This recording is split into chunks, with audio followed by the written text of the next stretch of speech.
इस विश्लेषण में हम भारत के जन शिकायत निवारण सिस्टम, कागजी निपटान की भारी समस्या और बिहार के BRPG-RA मॉडल के माध्यम से जवाबदेही तय करने वाले इस ड्राफ्ट की समीक्षा करेंगे। तो बिना किसी देरी के सीधे ड्राफ्ट के उस हिस्से से शुरू करते हैं जहां CP ग्राम्स पोर्टल पर आई 22 लाख शिकायतों का जिक्र है। हाँ, जहां केंद्र के 15 दिन वाले डिस्पोजल टाइम की बात की गई है ना? बिल्कुल। और देखिए, यहीं पर इस सामग्री की पहली बड़ी कमजोरी दिखती है। मतलब लेखक ने इस 15 दिन की स्पीड को बहुत डिटेल में लिखा है, लेकिन राज्यों के 64 दिन के औसत को और उस जनवरी 2026 के फीडबैक डेटा को, जहां 39% नागरिक असंतुष्ट थे। एग्जैक्टली उस महत्वपूर्ण डेटा को बस एक सांख्यिकीय फुटनोट बना दिया गया है। ये कोई छोटी सी प्रशासनिक देरी नहीं है, ये एक बहुत बड़ी ढांचागत विफलता का स्पष्ट संकेत है। मैं समझ रही हूँ। मतलब इस सोर्स मटेरियल में 15 दिन के इस तेज निपटान को लगभग एक अचीवमेंट की तरह पेश किया गया है, जबकि शायद ये भी केवल एक और तरह का कागजी निपटान ही है। हाँ, जिसे डिजिटल एफिशिएंसी के नाम पर चमकाकर पेश किया जा रहा है। सही कहा। तो मेरा सुझाव ये है कि इस डिस्पोजल रिड्रेसल पैराडॉक्स को महज सांख्यिकीय आंकड़ों के रूप में पेश करने के बजाय इसे केंद्र बनाम राज्य की प्रशासनिक क्षमता के एक बड़े वैचारिक अंतर के रूप में फ्रेम किया जाए। यानी ये मान लेना कि 15 दिन में शिकायत बंद होना एक सफलता है, यही सिस्टम की सबसे बड़ी विफलता है। वही तो। लेखक को ये दिखाना चाहिए कि कैसे केवल एक टिकट को बंद कर देने को ही सफलता मान लिया गया है, और इस कमजोरी को दूर करने के लिए उन्हें ठोस उदाहरणों का सीधा कंट्रास्ट बनाना होगा। जैसे उत्तर प्रदेश का उदाहरण। बिल्कुल। उत्तर प्रदेश का डेटा लीजिए, जहां जनवरी 2026 में 24,000 से ज्यादा मामलों का निपटान हुआ।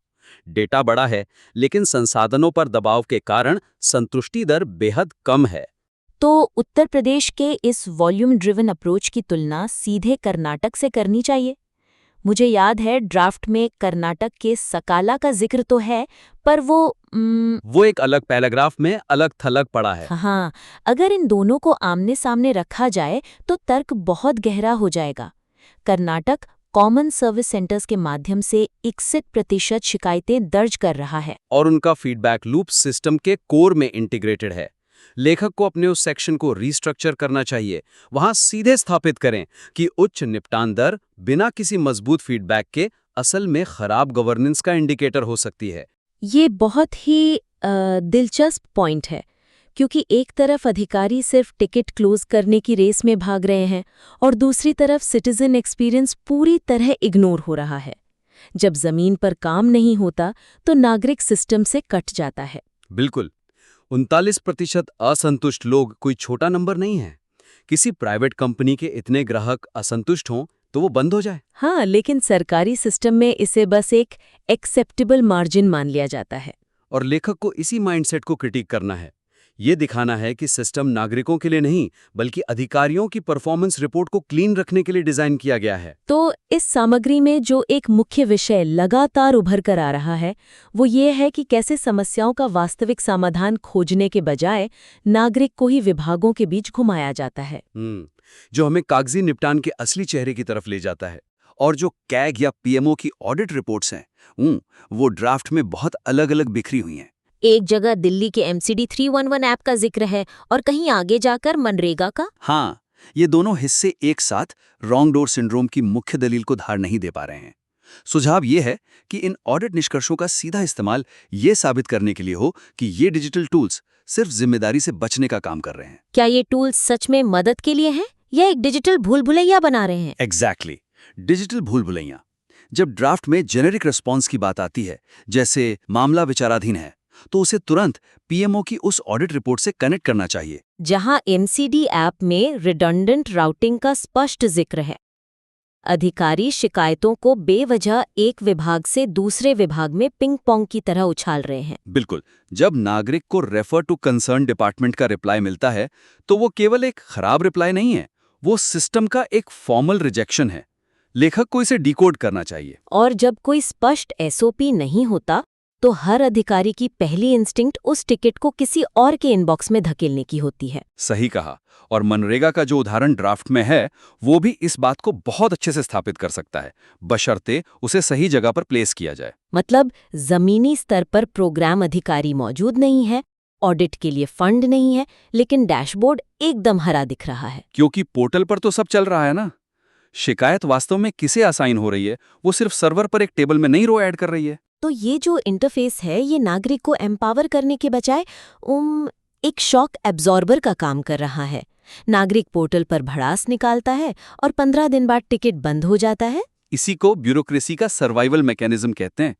लेखक को ये आर्ग्यूमेंट एक साथ पिरोना चाहिए, एमसीडी का ऐप, मनरेगा के खाली पद और पीएमओ की रिपोर्ट। हाँ, ये साबित करने के लिए कि कागजी निपटान कोई एडमिनिस्ट्रेटिव डिले नहीं है। जब तक हम इन ऐप्स को सोल्यूशन मानेंगे, ये रॉन्ग डोर सिंड्रोम चलता रहेगा। नागरिक गलत दरवाजा खटखटाता रहेगा और सिस्टम उसे सही रास्ता बताने के बजाय बस लौटा देगा। और देखिए, यहीं से ड्राफ्ट को अपने सबसे महत्वपूर्ण सेक्शन की तरफ शिफ्ट होना चाहिए, समाधान और कानूनी ढांचे की तरफ। मुझे लगता है कि बिहार के BRPGRA मॉडल की सफलता को एक बड़े पैराडाइम शिफ्ट के तौर पर स्थापित करना आवश्यक है। बिल्कुल। लेकिन ड्राफ्ट की तीसरी कमजोरी ये है कि इसमें सिर्फ इतना बताया गया है कि इस कानून में 60 दिन की समय सीमा है और स्वतंत्र अधिकारी काम करते हैं। हाँ, यह RTPS और BRPGRA के बीच के मौलिक अंतर को गहराई से नहीं समझाता। वही तो, यह पावर पैरिटी के उस कोर कॉन्सेप्ट को पूरी तरह से उभारने में विफल रहता है, जो इस मॉडल की रीढ़ है। ऐसा लगता है लेखक ने इसे सिर्फ एक और सर्विस डिलीवरी कानून मान लिया है। तो क्या सुझाव होगा यहाँ? सुझाव यह है कि तर्क को इस बात पर केंद्रित किया जाए कि कैसे इस कानून के तहत दी गई अर्ध न्यायिक शक्तियां और आर्थिक दंड का प्रावधान एक आम नागरिक को एक शक्तिशाली अधिकारी के समकक्ष लाकर खड़ा कर देता है। मतलब इसे महज एक नीतिगत बदलाव नहीं, बल्कि शक्ति के हस्तांतरण के रूप में लिखा जाना चाहिए। बिल्कुल।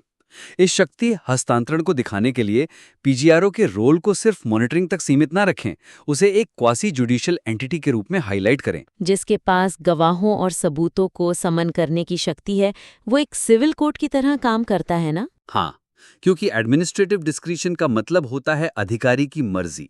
लेकिन जब पीजीआरओ सम्मन भेजता है तो वो मर्जी खत्म हो जाती है, वो लीगल ऑब्लिगेशन बन जाता है। इस कंट्रास्ट को ड्राफ्ट में बहुत लाउड और क्लियर होना चाहिए। और जो नो रॉन्ग डोर पॉलिसी का जिक्र है, उसे एक केस स्टडी की तरह प्रेजेंट किया जाना चाहिए। मान लीजिए गांव का कोई व्यक्ति जमीन के विवाद की शिकायत लेकर बिजली विभाग पहुंच जाता है, तो पारंपरिक सिस्टम में तो उसे एक जेनेरिक रिस्पांस देकर वापस भेज दिया जाता। लेकिन इस कानून के तहत ये पीजीआरओ की कानूनी जिम्मेदारी है कि वो उसे 7 दिन के भीतर राजस्व विभाग को ट्रांसफर करे। नागरिक को सिस्टम का नेविगेटर बनने की जरूरत नहीं है, सिस्टम को खुद नेविगेट करना है। ये तो सीधे तौर पर एमसीडी वाले रिडंडेंट राउटिंग का इलाज है। एग्जैक्टली।